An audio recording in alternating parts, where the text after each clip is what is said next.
By 2030, Canada has committed to protecting 30% of its lands and waters, and by 2050, putting biodiversity on a course to recovery.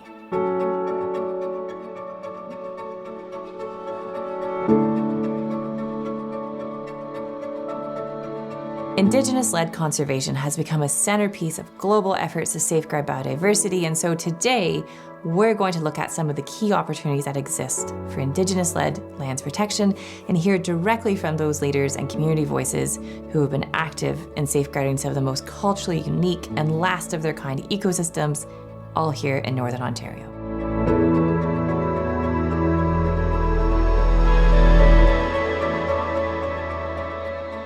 We don't own the land. We harvest the wild game, the wildlife, the fish, to sustain our livelihood. We don't own it. We share that land. So anything that being sold and to claim this is my land, we don't see it that way. So we're like caretakers, but as well as the lands are taking care of us. And we respect that. We come to understand that it's important for the world to understand that we still care about our mother. It's like my dad said, our muskeg is like the lungs of the earth. Once they start messing with the lungs of the earth, it affects other parts too. It's important to keep our waters. That water spirit doesn't get poisoned. It is getting poisoned because we have to drink that water. But yet we're still made of water. We're connected to that spirit because it's inside of us. Indigenous protected and conserved areas, or IPCAs, have become a centerpiece of global efforts to safeguard biodiversity. While the meaning of an IPCA can vary among communities, IPCAs, generally speaking, are lands and waters where Indigenous governments are at the center of protecting and conserving ecosystems. They reflect Indigenous laws, knowledge systems, and governance, and increasingly, they're being recognized as essential to tackling the biodiversity and climate crises, not just in theory, but in practice. From the Hudson Bay lowlands to the boreal forests, Indigenous nations are declaring IPCAs under their own laws.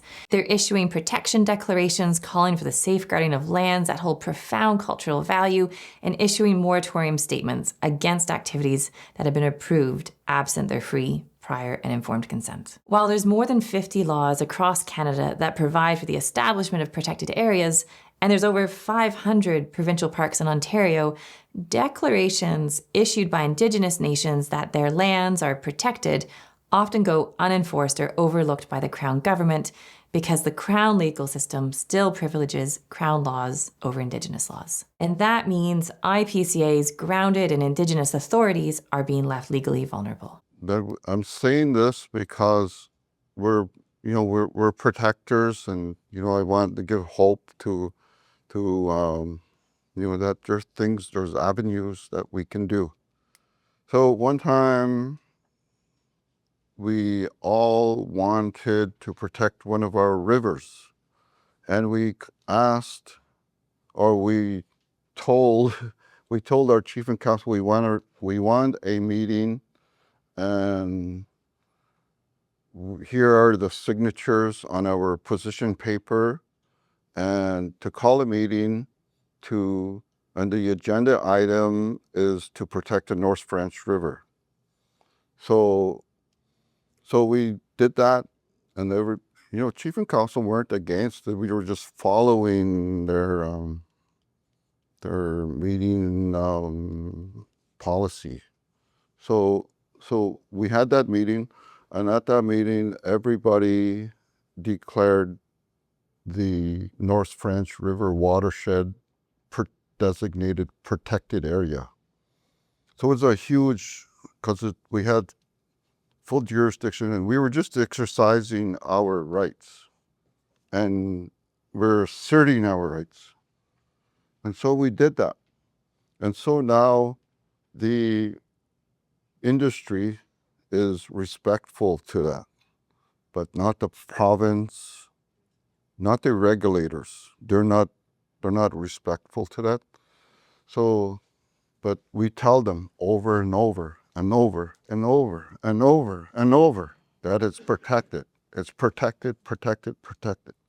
Even when there's a changeover in chief and council, we still have the same position that is protected.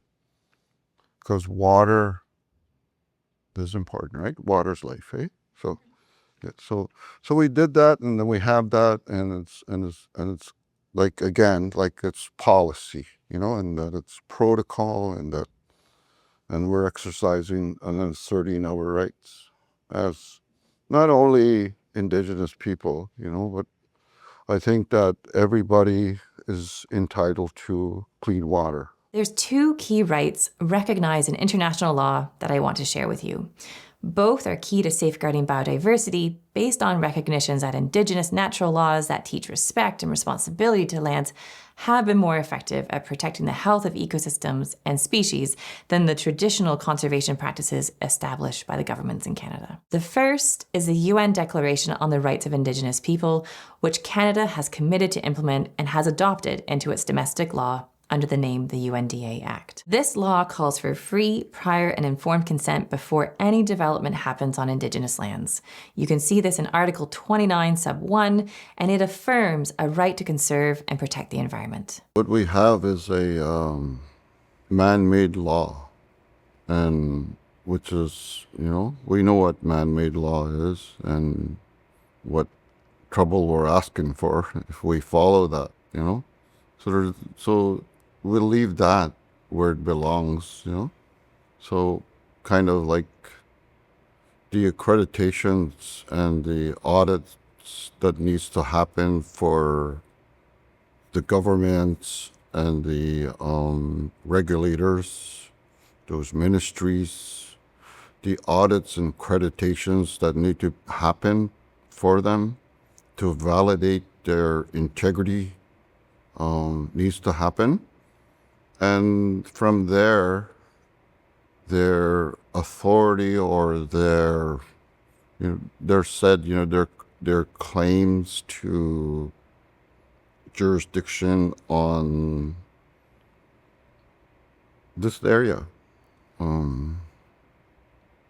would be quantified and qualified. And if there's any breaches, any infractions, those warranted penalties have to be in place, and therefore their authority and their claims to have jurisdiction are invalid. And the Indigenous people that have been here since millennia, for 10,000s of years, for thousands and thousands of years, the cleanliness of the land and the environment is still here under their management, under their land management, under their governance. And the shift happens. Their laws do not apply here because their accreditation is jeopardized by their own doing. And the rightful, or the cleanliness, the caretaking, the accreditation is back to where it belongs. Yep.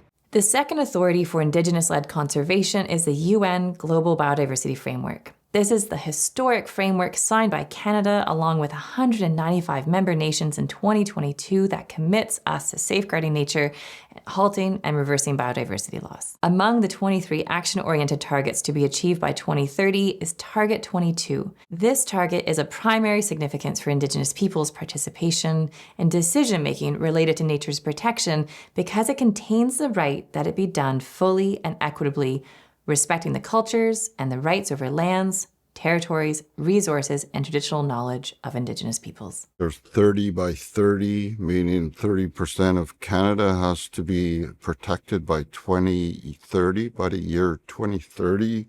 In our little area of Musu Sibi area, right, we have the responsibility and the, like we heard before, for the next 7 generations, right? It's not our land, it's not mine, It's not my land. It's the next 7 generations. And we're getting help,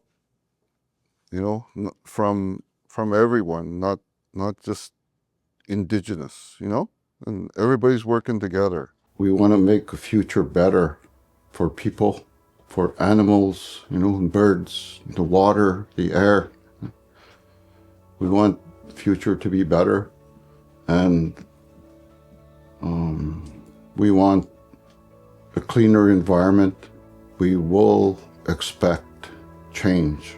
While Canada is yet to have a law that enshrines our international biodiversity targets into domestic law, Canada has pledged on the global stage to ensure the full and effective participation of Indigenous people in conservation decisions. IPCAs make all of this real.